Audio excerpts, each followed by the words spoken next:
Karon atong gisaulog ang kapistahan ni Maria, Birhen ug Reyna.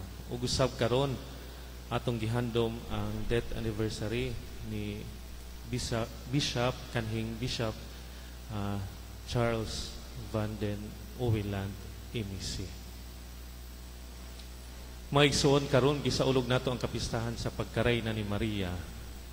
Si Maria usa gayud karayna, pero ang iyang pagkarayna dili pareha sa atong makita karong mga panahon na. Si Maria walay maanindot nga mga bisti, walay mga gwardya o ni usa ka sundalo, ug wala usab siya mipuyo sa usa ka nindot nga panimalay. Si Maria usa-usab kayano nga tawo, pero siya usa ka tinuod nga reyna. Ang pagkarayna ni Birheng Maria giproklamar usab niadtong 1954 ni Papa Pio XII. Pinaagi sa iyang encyclical letter nga giuluhan nga Caeli Reginam. Kini nga kasaulugan adunay duol nga kalambigitan sa pag-ila sa pagsaulog nato sa pagsaka ni Birheng Maria sa langit o Assumption o Mary. Human siya misaka sa langit, siya gikoronahan isip reyna sa langit ug sa yuta.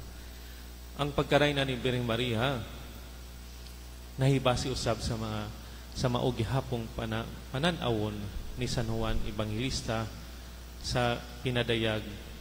Unya nagpakita ang usa ka dakong tilimadon didto sa langit. May usa ka babaye nga nagbisti og adlaw ug nagtunob sa bulan ug gikoronahan siya og 12 kabituon. Kining tanan pribilehiyo gihatag lamang kang Birhen Maria tungod sa iyang dakong partisipasyon sa pagpakatao sa anak sa Dios nga maoy niluwas kanato ug maoy nagpiling inahan ug maoy napiling inahan sa Dios. Labing dako ang kahimayaan sa hilabihang kaputli niya nga lawas diin kini ang insakto ug talagsaon kaayo gumikan sa iyang pagkahingpit ug pagkaputli. Si Maria ang ay gayod hatagan ining maong pribilehiyo tungod sa hinungdan nga pinaagi kaniya nadawat nato ang kaluwasan. Pinaagi sa pagdawat niya nga diha sa ipakatawo nga ang anak sa Dios.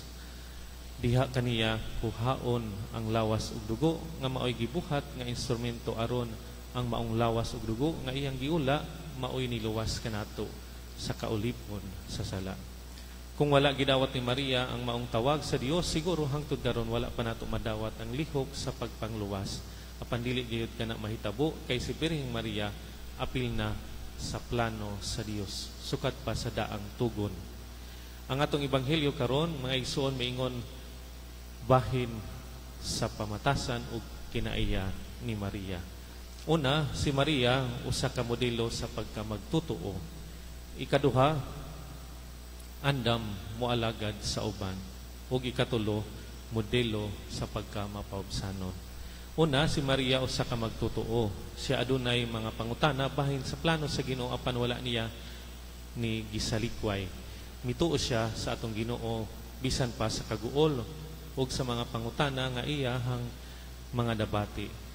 Kita sa atong kinabuhi maigsuon makasinati ta og kaguol ug kalisod sa pagsunod sa dalan sa Ginoo.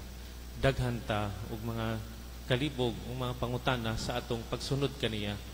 Himuon unta nato si Maria nga modelo sa pagkamagtotoo bisan pa sa kangit-ngit o kaguol siya misalig sa gahom sa Ginoo. Ikaduha, larawan si Maria andam mo serbisyo mo alagad. Ang pagkadungog ni Maria sa mensahe sa Ginoo miadto dayon siya kang Isabel. Nagdali-dali siya og pag-adto kang Isabel aron bisitahon ug tabangan ang iyang igagaw nga nagkabdos. Ang lungsod nila Isabel adunay gilayon nga 150 kilometers o 4 ka adlaw sa pagbiyahe o pagbaktas. Maigsuon kita gihagit sa ebanghelyo nga kung kita makadungog sa mensahe sa Ginoo unsa man ang atong buhaton, magpabilin na lang bakit kini sa atong mga ulo o kini atwa usab isang yaw ngadto sa uban. Sama ni mga Maria nga wala gibati ang kalayon sa biyahe aron lang mo alagad kang Isabel.